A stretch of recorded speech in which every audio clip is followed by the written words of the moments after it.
मुलांनो, आज आपण अभ्यासणार आहोत इयत्ता 5वीच्या सुरंगी या मराठी पुस्तकातील पहिली कविता या लाडक्या मुलानो. ही कविता लिहिलेली आहे श्री मधुकर जोशी यांनी. या कवितेत कवी मुलांना चांगले संस्कार, देशप्रेम यांचे महत्त्व सांगतात.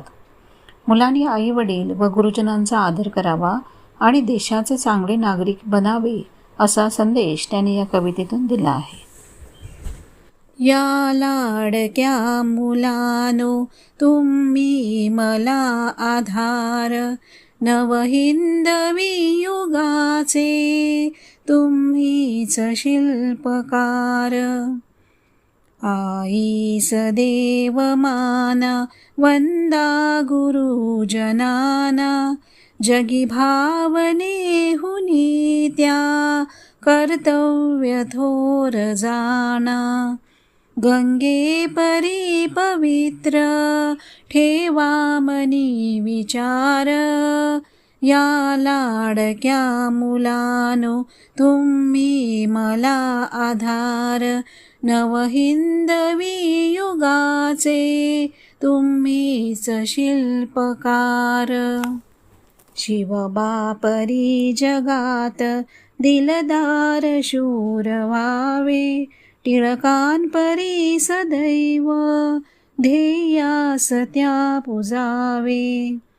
जे चांगले जगिया त्यांचा करा स्वीकार.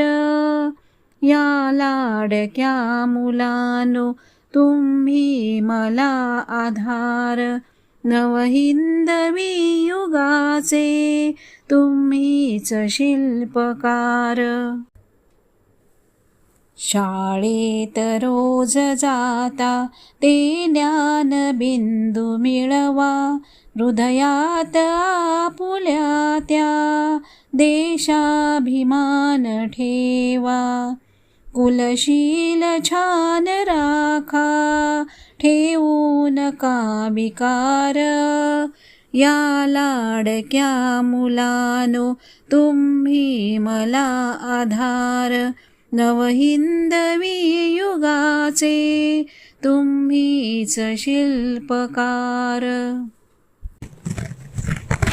या लाडक्या मुलानो, तुम्ही मला आधार, नवहिंदवी युगाचे तुम्हीच शिल्पकार. कवी मुलांना म्हणतात, मुलानो, तुम्ही या देशाचे भविष्य आहात, आधार आहात आणि या नव्या भारताचे शिल्पकार आहात. तुम्ही हा नवा भारत घडविणारे आहात. त्यामुळे तुम्ही चांगले संस्कार व आदर्श जपले पाहिजेत. आईस देव माना, वंदा गुरुजनाना, जगी भावने होनी त्या कर्तव्य थोर जाना. गंगे परी पवित्र ठेवा मनी विचार. या ओळीतून कवी पुढे मुलांना आई वडिलांना देव माना, त्यांचा आदर करा, तसेच गुरुजनांचा सुद्धा आदर करा असे सांगतात.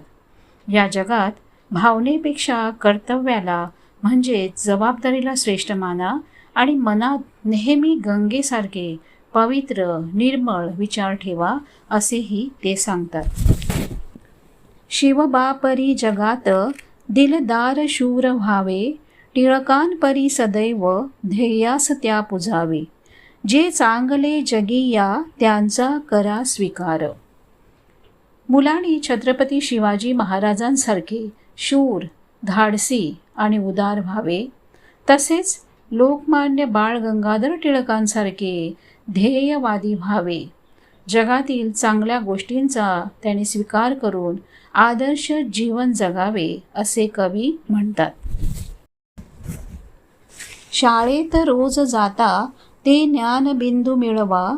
हृदयात आपुल्या त्या देशाभिमान ठेवा. कुलशील छान राखा, ठेवू नका विकार. मुलांनी रोज शाळेत जाऊन ज्ञान मिळवावे.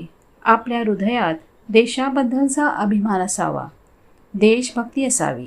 आपल्या कुटुंबाचे आणि देशाचे नाव उज्ज्वल करणारे चांगले गुण आपण आत्मसात करावे आणि वाईट गोष्टींपासून दूर राहावे असे कवी शेवटी या कवितेत सांगतात.